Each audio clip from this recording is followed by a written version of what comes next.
We are brothers, we are sisters, joined together in love. We are brothers, we are sisters, joined together in love. Love, love, love, love, joined together, together in love. Love, love, love, love, joined together, together in love.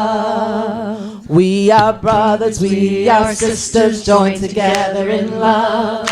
We are brothers, we are sisters, joined together in love. Love, love, love, love, joined together, together in love. Love, love, love, love, joined together, together in love. We are brothers, we are sisters, joined together in love.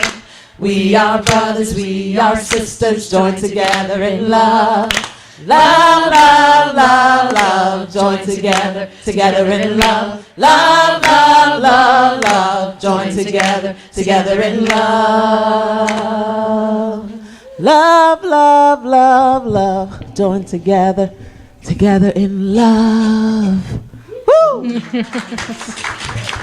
right, stay put, everybody. Whoop, stay up here. Hang on.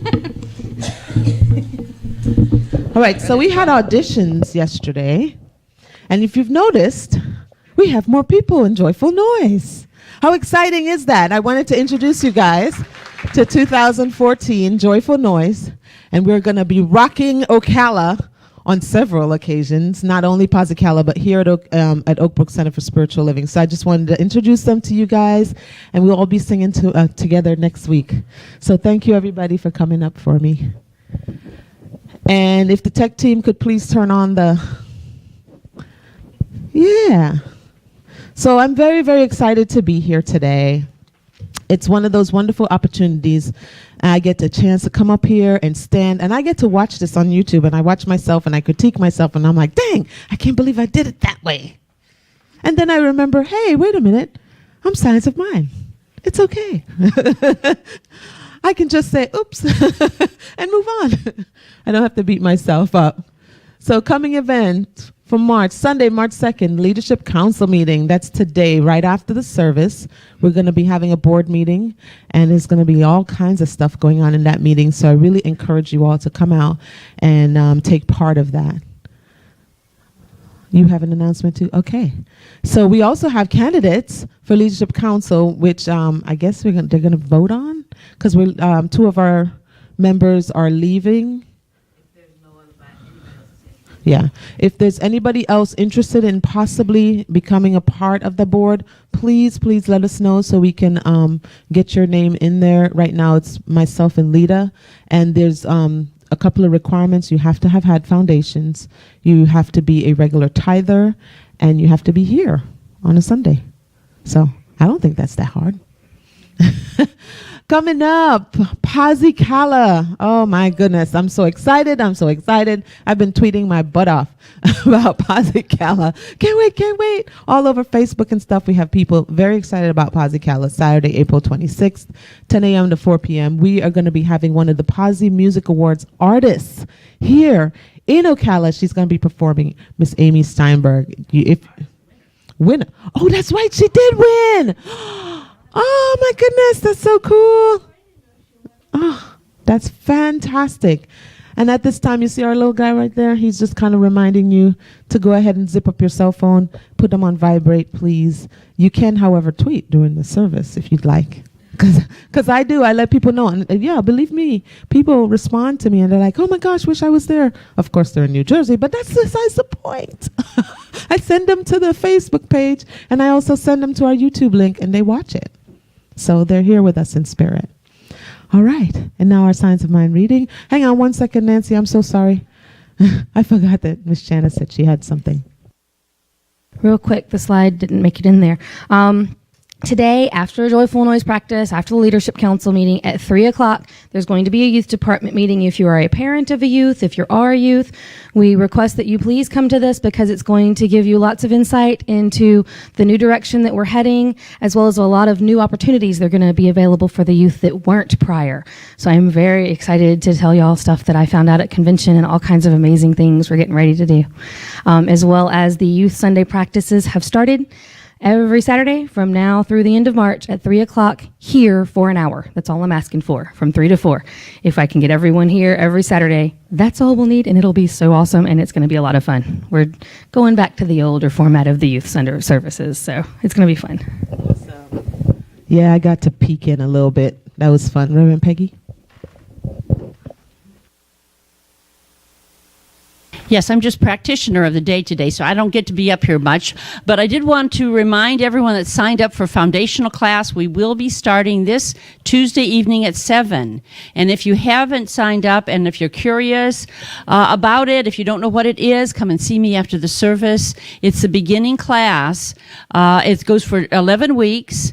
And we will be using the Science of Mind textbook and other wonderful material. It's from 7 to 10 on Tuesdays beginning this week. Thank you. And something I forgot to mention about Joyful Noise, we are having auditions every 6 months. And we also have a music class, voice lessons, that sort of thing. In case you say, oh, I might be interested in trying that someday, see Miss Shanna.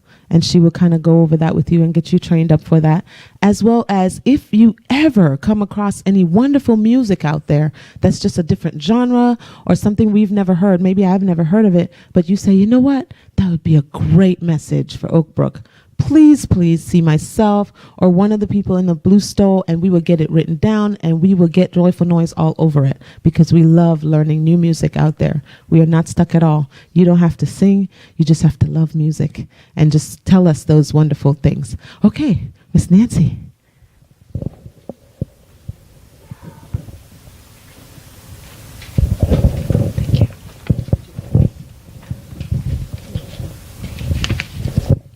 Good morning, everyone.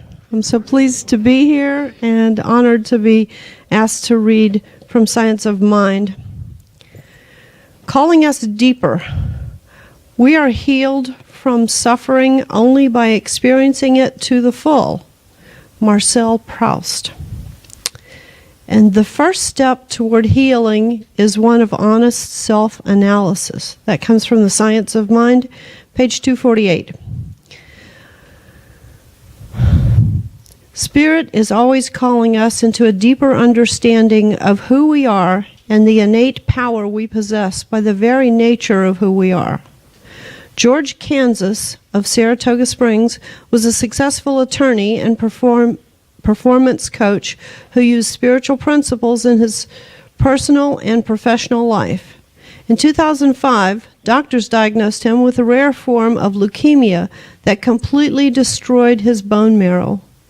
By the time he was admitted to the hospital, he had only 20% of his blood volume left. Throughout a grueling chemotherapy regimen, Kansas engaged in deep transcendental meditation and creative visualization. 4.5 months later, he was cancer-free. Bless you. Many physicians, teachers, Louise Hay and Greg Braden, among them, have stories about curing themselves from cancer.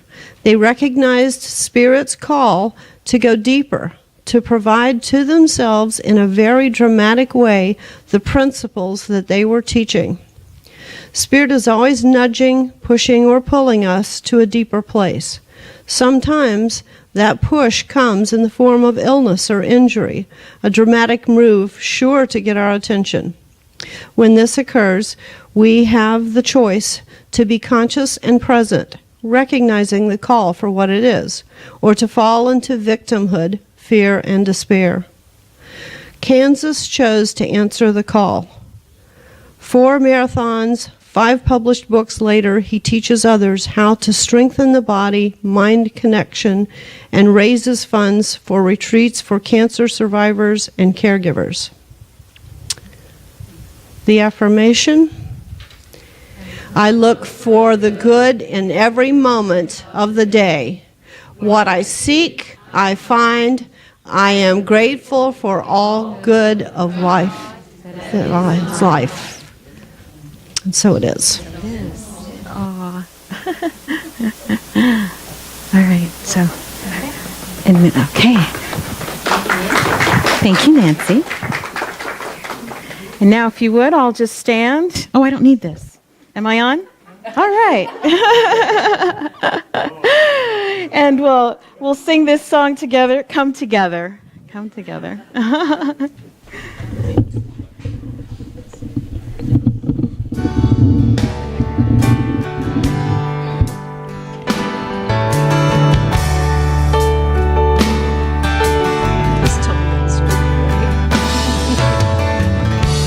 Come together, heart and soul, as we love together. Young and old, we will sing together, together in one song.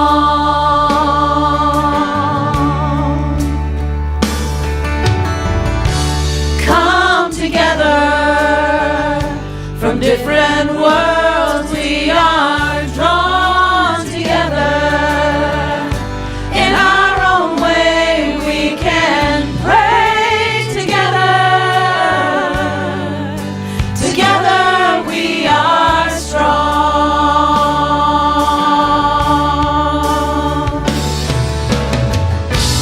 I see God in you. You see God in me. One path, one vision, one family.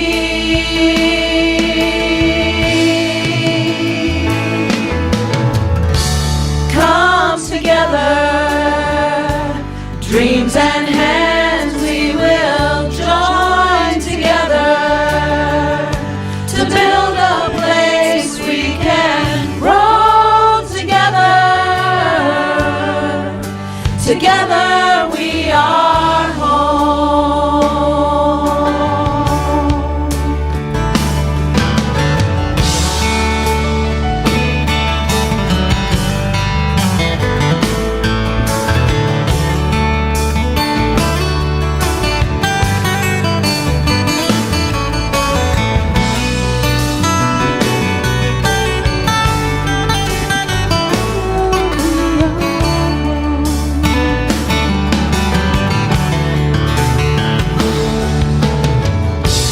I see God in you. You see God in me. One path, one vision, one family.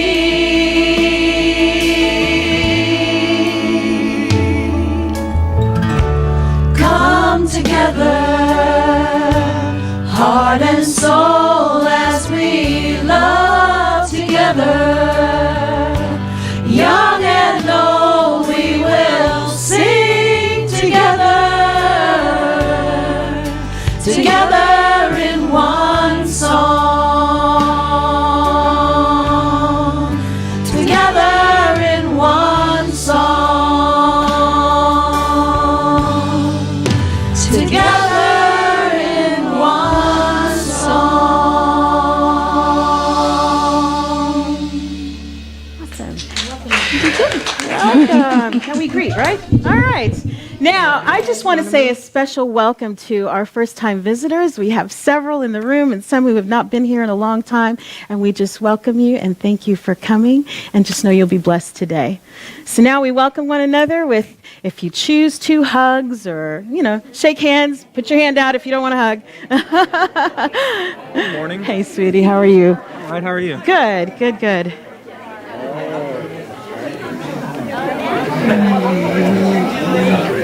I'm excited to hear what you Oh, yeah, I'm excited to talk. Hey, Man, I need some water. Oops, I need water.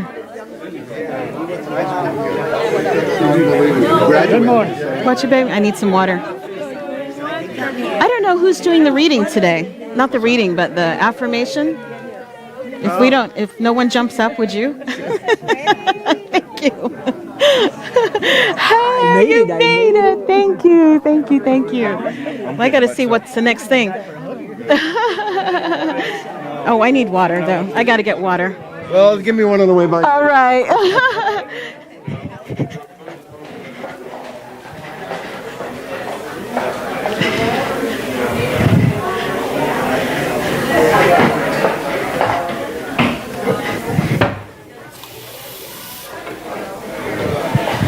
Hey.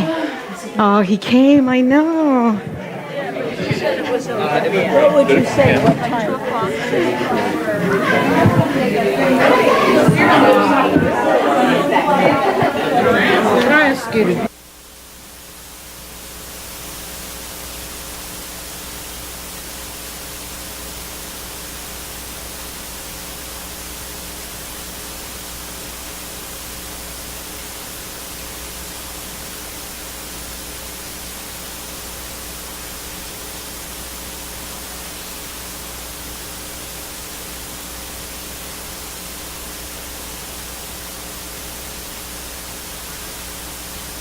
And catch them after service. Aren't hugs wonderful?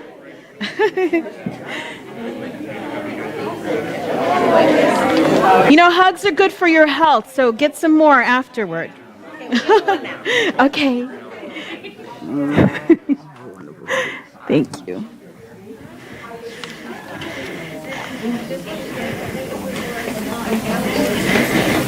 All right. Do we have someone lined up, because there's not a name in here, for our affirmation? Well, isn't it a good thing I asked Gail Decken to lead us in our weekly affirmation? Always ready.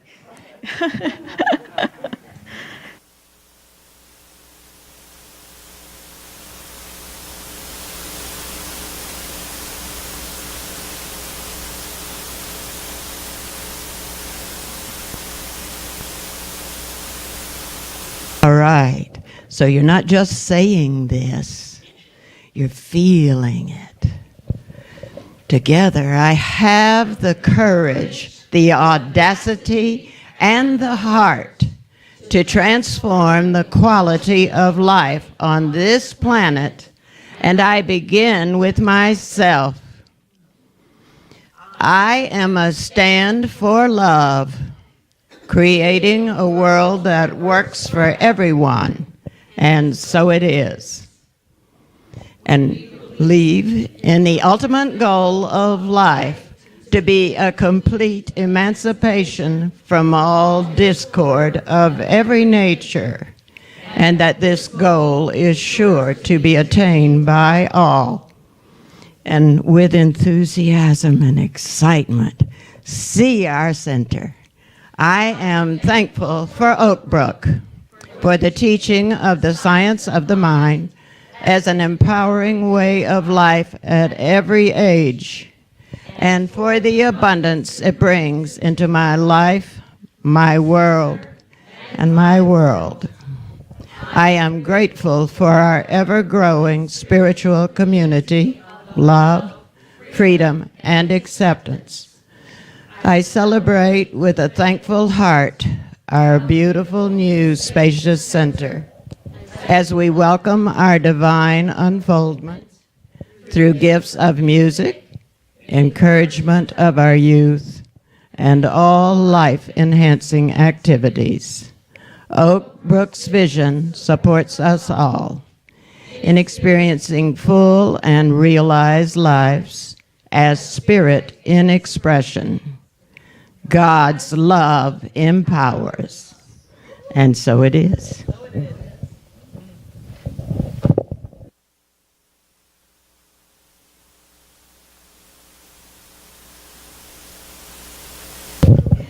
Good morning. Good morning. Good to see you all here today. And so it is that we would take a moment now and take a deep breath and another one knowing that there is only one mind, one power, one present. And the peace of God is with each one of us because we know God is within. And we know that God that's within is there to protect us, to love us, to be ever present, and have all knowledge and all power. And so it is we learn here at Oak Brook how to create our thoughts to be positive and many, many other things with the excitement of classes coming about.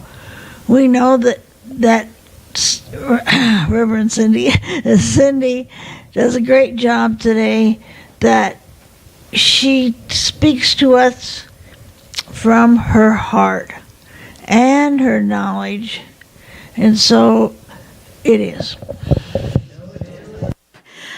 Some of you were here when I spoke back in January, and I told you about an assignment I had for theology class. You all know I'm in ministerial school. And my assignment was to interview 3 religious leaders from other denominations and ask them 6 questions. And then compare those questions to what we believe in Centers for Spiritual Living, and then kind of come up with our own theology out of all those conversations. So I spoke with a rabbi, I spoke with a Presbyterian minister, and I spoke with a Methodist minister. And I asked 4 questions. Now, if you remember them, but the questions were, what is the nature of God? What is the nature of our relationship, man's relationship to God?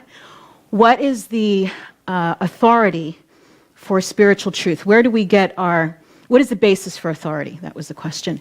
And then what is the role of personal experience in all of that?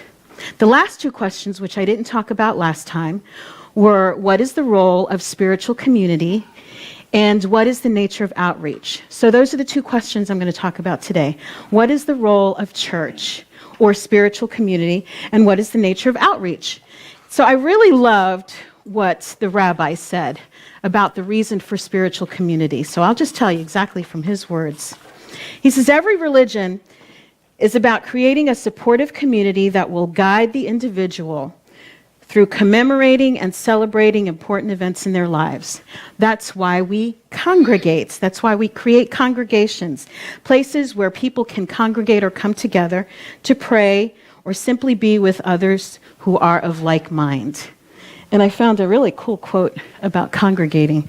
I just wanted to share with you. Can you see that? Ornithological species of identical plumage habitually congregate in the closest possible proximity. Y'all get that? Birds of a feather flock together. And aren't you glad? You know, there are birds that are equally as quirky and, as right?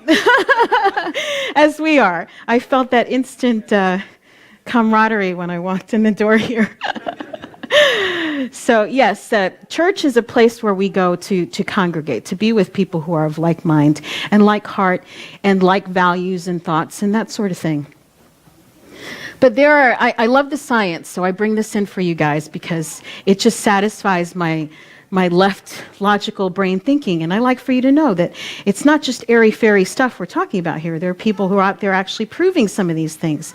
And there are benefits to regular church attendance. This comes from studies from Duke University, Indiana University, University of Michigan, the CDC, Barna Research Group, and National Institute for Healthcare Research. Now, I put together the results of studies on young adults, teenagers, and also adults. But they pretty much, so you'll know the ones that refer specifically to teenagers.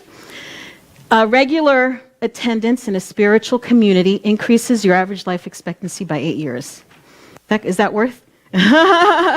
Okay, significantly reduces the risk and use of alcohol, tobacco, and drug use among teens, dramatically lowers the risk of suicide, helps people rebound from depression 70% faster. So maybe if more people had a spiritual community, they might not need to take the Xanax and all the other stuff, right? And we're having an epidemic of depression in this country. I don't know if it's just the United States, but if it's all over the world, but depression is like in epidemic proportions. It dramatically reduces the risk of committing a crime, reduces the risk of rebelliousness. I think that one's kind of funny. Because sometimes I think too much church kind of makes you rebellious, but that's another story. That's another talk. Reduces the likelihood of binge drinking while in college, improves the odds for a very happy life, provides a lifelong moral compass, and it gets kids to wear their seatbelts more often. How about that? Who'd have guessed it? Right. So here's the thing, and some people look at those results. That went way too far. What the heck? Okay, all right. Some people think that those benefits come simply from being in community with people, because as human beings, we have a need for, and we thrive on community and being with others. Now, I happen to think that the spiritual community is a little bit different than going to your bunco group or to being part of the Elks Club, although those certainly have their benefits. You know, anytime you can get together with a group of friends and laugh, you know, and talk about your day, your week, your dramas and your traumas, that's a good thing. It's good to have friends, isn't it? But coming, and a lot of us, especially before finding Centers for Spiritual Living, I think, if you were like me, did a lot of spiritual work and practice on your own at home. And I hope that you all do that still. Do your meditation and whatever it is, whatever way it is that you commune with God. For my husband was on the golf course, right, Grady? But there is something different about coming together collectively.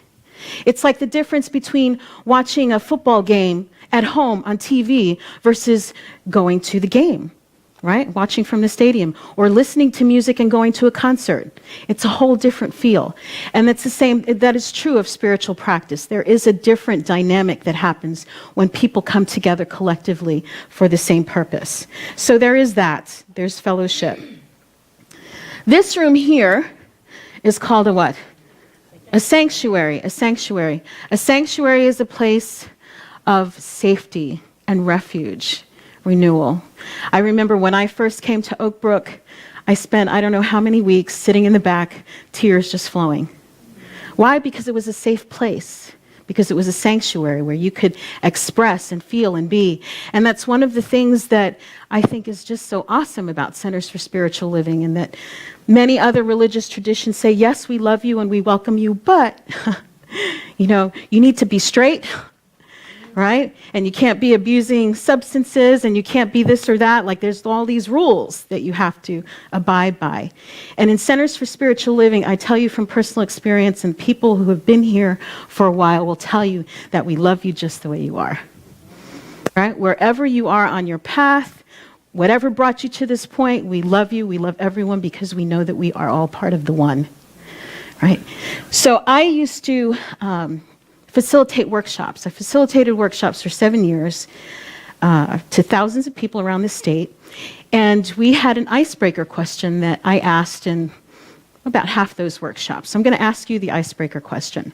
I want you to think about the place outside of your home where you feel most welcome, and what it is about that place that makes you feel welcome. So I asked that question to people. And, you know, after thousands of people, there's a couple of themes that come up. But the biggest theme is that people want to feel that they're not judged. The place where they feel most welcome is the place where they can go and just be themselves. And tears, again, you're starting a workshop, right? We don't even know these people. Everybody's strangers.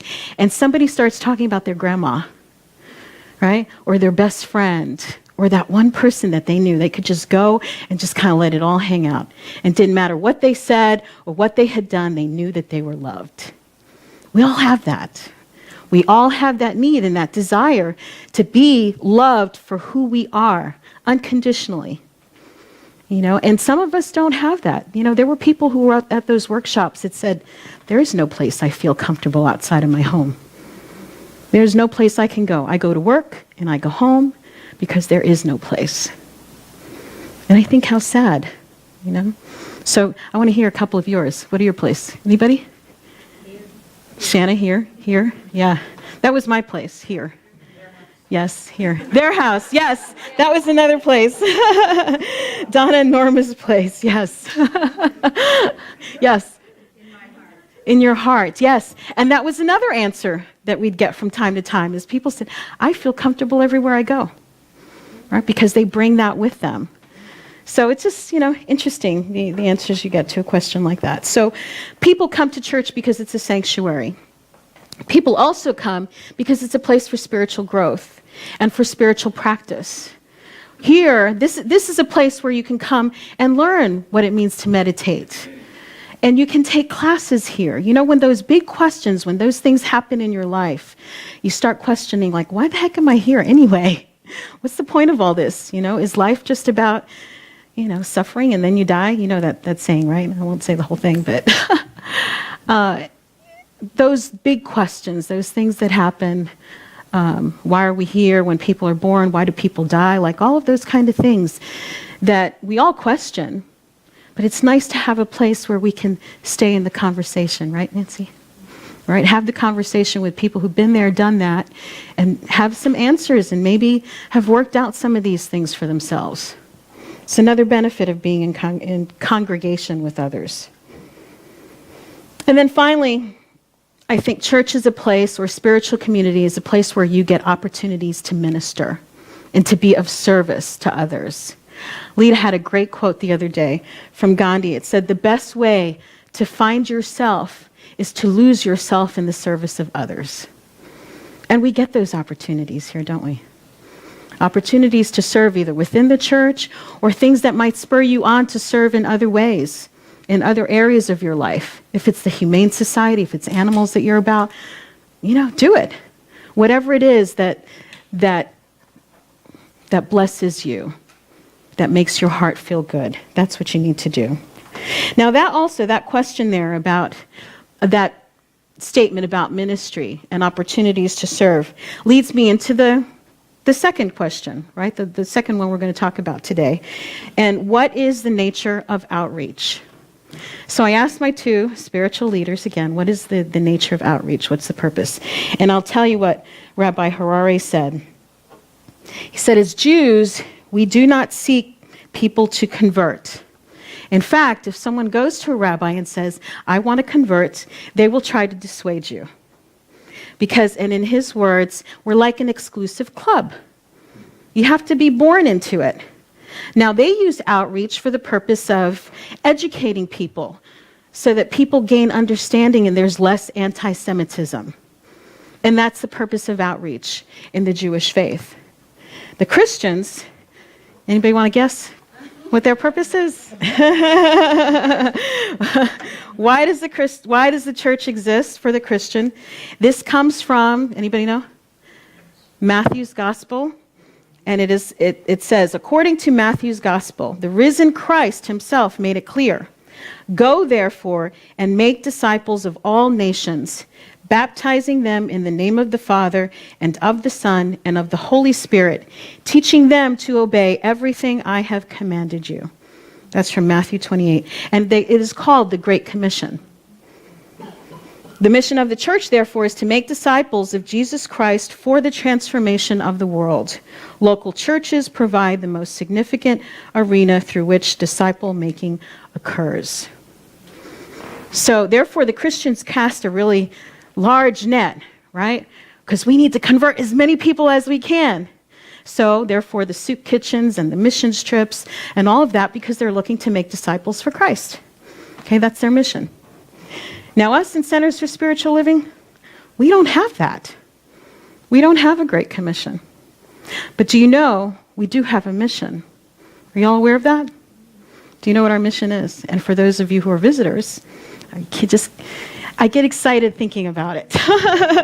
I just came back from a week-long convention in Orlando. We called it WOW, right? World of Wonder, with about 500 people from around the country and the world, actually, that were there in leadership seminars and to hear the leader of our movement and the president speak, and just all kinds of just phenomenal speakers. And Reverend Peggy and I will be sharing the videos from the general sessions. I don't know when we're going to start that, probably Sundays after service, or maybe we'll pick a Wednesday night or something, but it was great stuff, great stuff. So our purpose in Centers for Spiritual Living, for those who are brand new to this, have never heard this before, our purpose is to awaken humanity to its spiritual magnificence. See, we don't believe in sky God, that there's God out there somewhere in the heavens, right? We believe that God is personal to each and every one of us, that we are all living, breathing manifestations of the one power. Second, our mission is to provide spiritual tools for personal and global transformation. Personal and global transformation. And you can get those spiritual tools coming here on Sunday morning, taking class, reading the books, hanging out with, other flamingos, right? And our vision, this is just the most exciting thing to me, is a world that works for everyone. Right. Ken Gordon said it can't be any bigger than what it is, right? And it can't be any smaller either. We can't say a world that works for Floridians. We could say it, but then we'd be leaving people out. It doesn't make any sense because we're all one. A world that works for everyone. Everyone. Isn't that something? I think it inspires me. There are those of you probably sitting in the audience who are thinking, a world that works for everyone. That is just beautiful. But how the heck is that supposed to happen? I mean, look around you. There's starvation. You pick up the newspaper or turn on the news. There's rapes and murder and war and all kinds of horrendous things going on in this world. Things looks like it's very dysfunctional, don't you think? You look at that and you go, what can I do about that? I can't do anything to change what's going on in Russia, or what am I supposed to do about that? And it seems too big. It seems too big. And we talk about being part of the one, that God is all there is, right? God all-knowing, all-powerful, everywhere present. So how does all that fit into the picture? Doesn't make sense, right? How can God be all good when we have war, when we have murder, when we have these things that go on in our world? So I will share with you now some of the wisdom I got from Reverend Dr. John Waterhouse, who is the president of our movement, who was just reelected for a second term.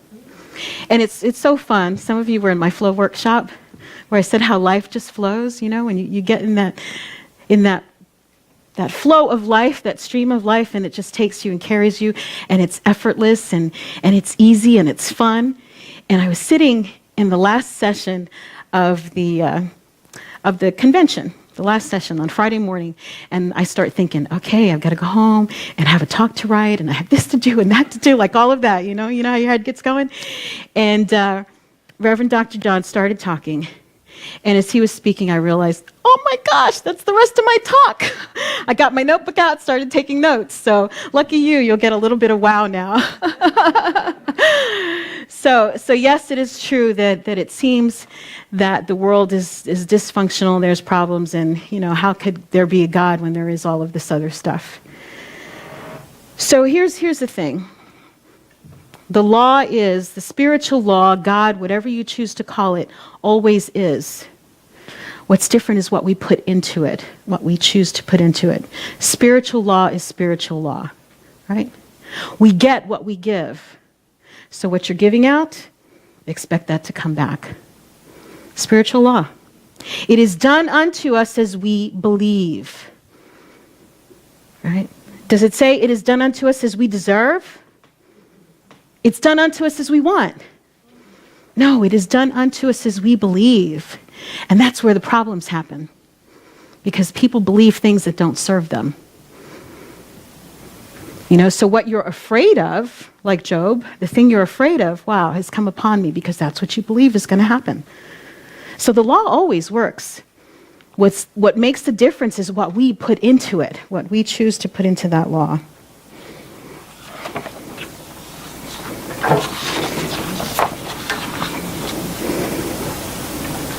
What happens when we're looking out at the world and all those things that are going on is that we get caught up in the world of effects. See, everything, that's another spiritual law, right? For every cause, there's an effect. So the circumstances that we see out there are all effect. And we can wallow around in that effect, but it's kind of like when you get sick. You get sick, your body becomes ill, diseased. You can deal with the symptoms, right? You know, you can take an aspirin and maybe reduce the fever, but the fact is, whatever it is that's got you sick is still there. So it's the same thing with our world of circumstance, cause and effect. There are things behind all of those effects that we're seeing. We can put Band-Aids on the effects and maybe change those symptoms for a little while, but if you don't deal with the cause, you haven't changed anything. So this is where our work is. This is where our work is as Centers for Spiritual Living. Because we know where the cause is, right? Einstein said, when you change the way you look at things, the things you look at change. Sounds a lot like someone else, you know, right? Ernest Holmes, anybody heard of him? Change your thinking, change your life. It all starts here. It starts in here, and it starts in here. See, changing, we want to change what's out there, but let me tell you something. None of that out there changes until this here changes. Right? Be the change. We have to be the change that we want to see in the world. Now, it's really actually a very simple premise, don't you think? Really simple. Not easy. I have to say, I think there's some people who exist in my world simply to try me. Just to remind me that I have not yet arrived. See, but those are our opportunities, right? Those are our opportunities for growth. Because we can't change anyone else out there, right? You got kids, can you change your kids? Nope. You know, only maybe when they're this tall, even then. Even then, right? We can't change anyone but ourselves, and it starts in here. It starts in here. And that is our gift, I believe, as Centers for Spiritual Living, because we really do have the tools. You know, this is, it's new thought, but it's ancient wisdom. We're not saying anything that other traditions haven't said before. It's just kind of put together in a way that I think is really cool. And it works. It works. It's not to say that there aren't other paths. Everybody is on their path. Everybody's on a path, but we have found one, I believe, that just works really well and is very clear and minus a lot of the jargon and some of the dogma and things that are problematic for people in other places. So who can we change? Ourselves, right? So the place to start is with those people that kind of get under your skin. Right? Yeah. Could be could be that ex. It could be the boss that fired you. It could be the business partner that betrayed you. It could be that person that cut you off in traffic this morning. All of those situations are opportunities to be the change that we want to see in the world. Because if we can't get it together, how can we expect anyone else to do it? So we reach out. Our outreach comes from reaching in and realizing what work there is for us to do in our own lives. And is that something that we can do? Right? Can't we all work on ourselves? Sure, we can all work on ourselves. In fact, it's the only place that's going to make the difference, isn't it? So, if not you, then who? If not now, then when? And if not here, then where? Okay, and I leave you with that. Music Man.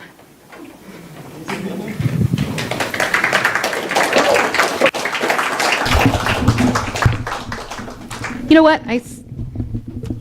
I have something I need for you guys to do. I was trying to get through it quick, but I do have something you guys need to do before we sing our song. Can you bring it back, Brian? Okay.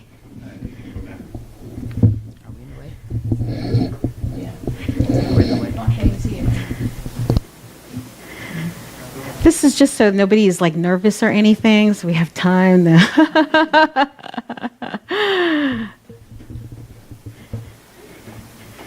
Okay, I got it from here. Can you read that? All right, it says, We can choose, this is something also from Dr. John, we can choose to be audacious enough to take responsibility for the entire human family. We can choose to make our love for the world be what our lives are really about.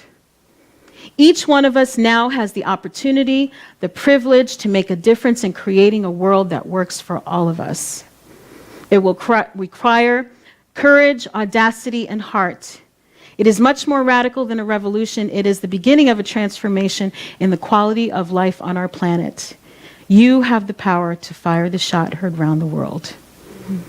And that came from Werner Erhard. Some of you will recognize that name. And now, if you would all stand. And you're already standing, right? And say our affirmation. I have the courage, the audacity, and the heart to transform the quality of life on this planet. And I begin with myself. I am a stand for love, creating a world that works for everyone. All right. What are you? A stand for love. Can you say it again? I'm a stand for love. All right. And now you can be seated. I stand for love. Let there be peace.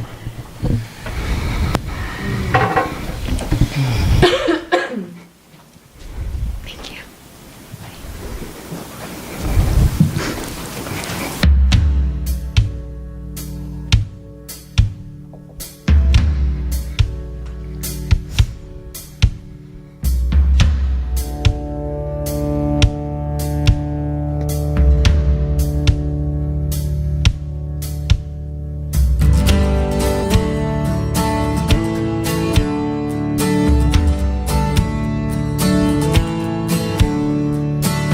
All the lonely people crying, it could change if we just get started. Lift the darkness, light a fire for the silent and the broken hearted. Won't you stand up, stand up, stand up? Won't you stand up, you girls and boys? Won't you stand up, stand up, stand up? Won't you stand up and use your voice?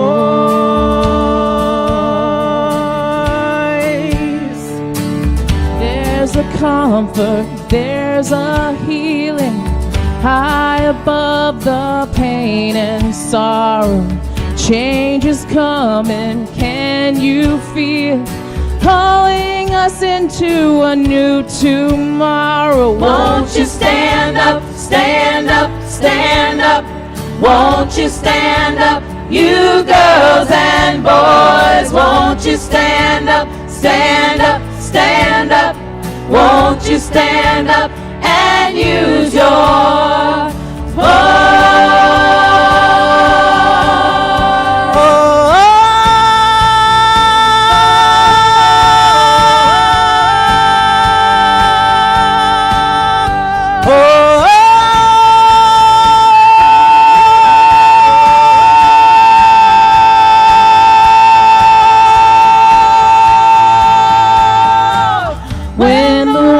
Fall all around you, when your hope has turned to dust, let the sound of love surround you, beat like a heart in each of us. Won't you stand up, stand up, stand up? Won't you stand up, you girls and boys? Won't you stand up, stand up, stand up? Won't you stand up and use your voice? Won't you stand up, stand up, stand up? Won't you stand up, you girls and boys? Won't you stand up, stand up, stand up? Won't you stand up and use your voice? Won't you stand up, stand up, stand up? Won't you stand up, you girls and boys? Won't you stand up, stand up, stand up? Won't you stand up and use your voice? Won't you stand up, stand up, stand up?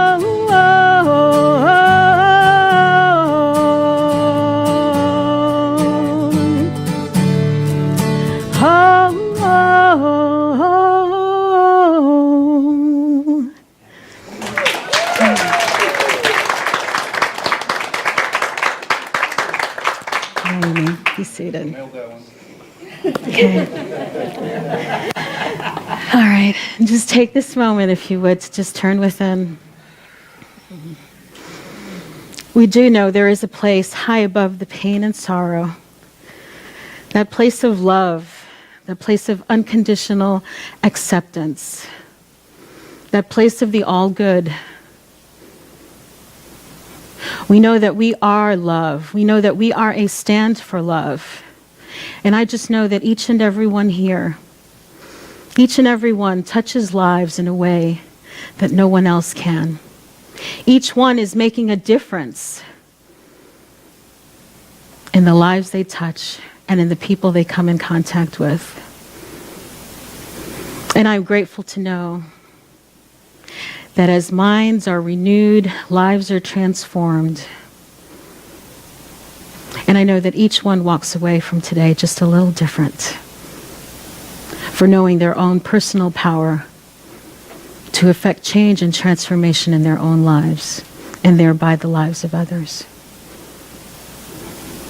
So I release these words with love, tremendous gratitude, and knowing excitement that it is already done. And won't you join me in saying, and so it is. So it is. All right. And now, this is our time for sharing our gifts and tithes.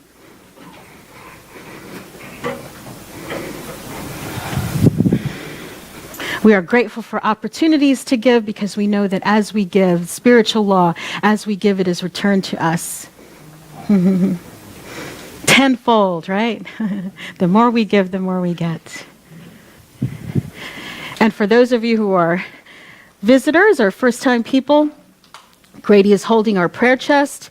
In your folders, there should have been your programs, white sheet that says prayer request. Donna's holding it up. If you have a prayer request for someone in your family, someone you know, we have practitioners that will pray on those requests for you this week. Okay, thank you. How good it is to know that I am the place where the abundance of the universe flows. And as the abundance flows through me, it is with a grateful heart that I give. I know that as I give, so much more is given back to me. Gratefully and joyfully, I give of my time, my talents, my gifts, and my heart. And so it is.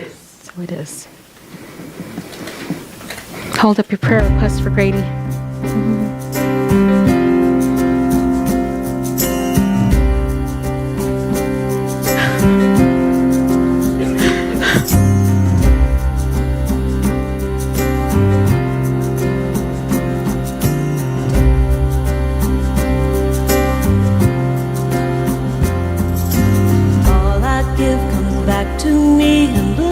Me abundantly.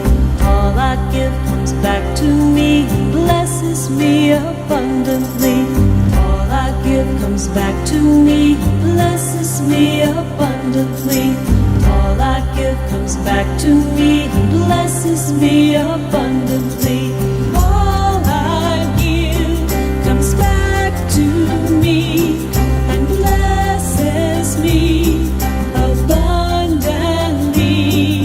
All I give comes back to me and blesses me abundantly. All I give comes back to me and blesses me abundantly.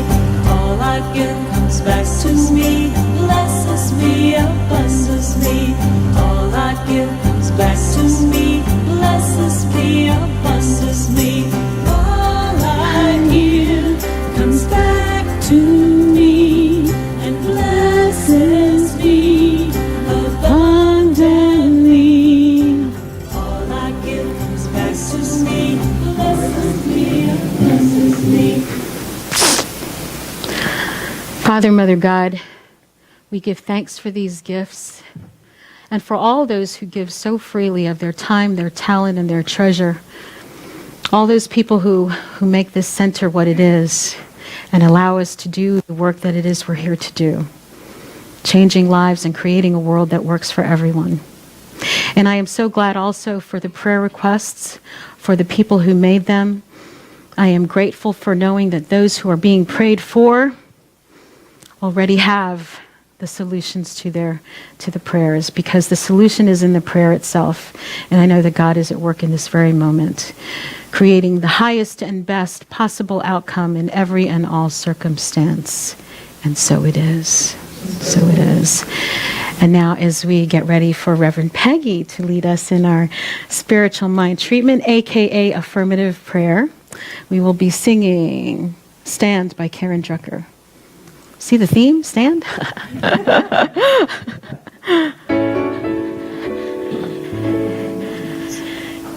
Thank you. For years I would talk about how I wanted to change the world, but I always left it up for someone else to do. But then I finally realized I needed to take a stand, and that by changing my thinking I could change my life, and that's how I could change the world. So let there be peace.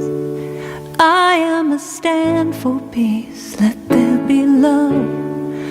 I am a stand for love. Let there be joy. I am a stand for joy. We are making a new world now. Let there be peace. I am a stand for peace. Let there be love. I am a stand for love. Let there be joy. I am a stand for joy. We are making a new world now. Let there be peace. I am a stand for peace. Let there be love. I am a stand for love. Let there be joy. I am a stand for joy. We are making a new world now. Let there be peace. I am a stand for peace. Let there be love. I am a stand for love. Let there be joy. I am a stand for joy. We are making a new world now.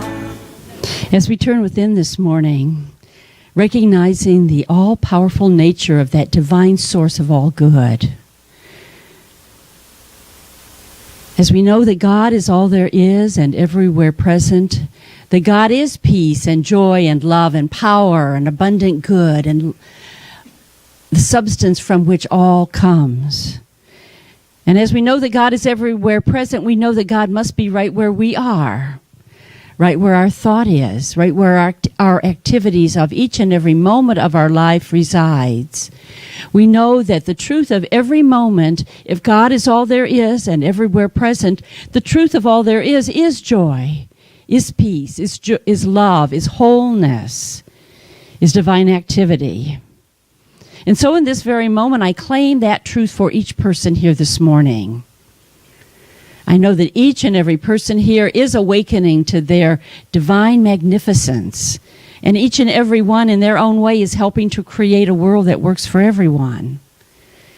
As we support one another, as we grow in our understanding of who we are as God in expression, as we awaken the awareness within ourselves and become examples of that in our world, the world changes around us, and those changes are far-reaching.